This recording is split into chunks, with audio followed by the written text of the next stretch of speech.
Welcome to our channel. Today we how to log into Stash step by step clearly. Open your preferred web browser. Type in the URL for the Stash login page. Press enter to navigate to the Stash website. Locate the login button, usually found at the top right corner of the page. Click on the login button to reach the login form. Enter your registered email address in the designated field. Next, input your password in the password field. If you have forgotten your password, click on the Forgot Password link for recovery options. Once you've entered your login credentials, look for the Login button. Click the Login button to proceed. Wait a moment as the system processes your information.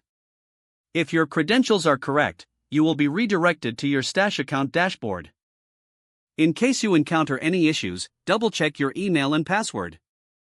Should problems persist, consider reaching out to Stash customer support for assistance. You are now logged into your Stash account.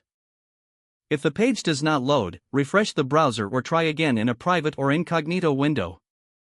Make sure you are using the correct email address, then retype it carefully to avoid small typos.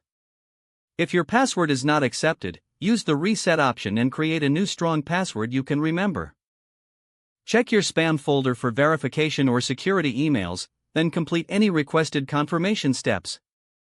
Enable two-factor authentication if available to improve account security and reduce unauthorized access risk.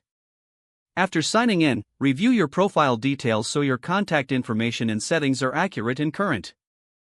If you see an error message, note it down and try again after restarting your device and internet connection.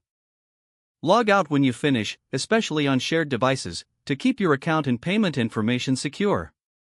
If the page does not load, refresh the browser or try again in a private or incognito window.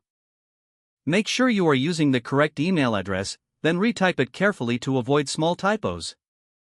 If your password is not accepted, use the reset option and create a new strong password you can remember. Check your spam folder for verification or security emails, then complete any requested confirmation steps. Enable two-factor authentication if available to improve account security and reduce unauthorized access risk. Don't forget to like this video and subscribe to our channel for more step-by-step tech guides.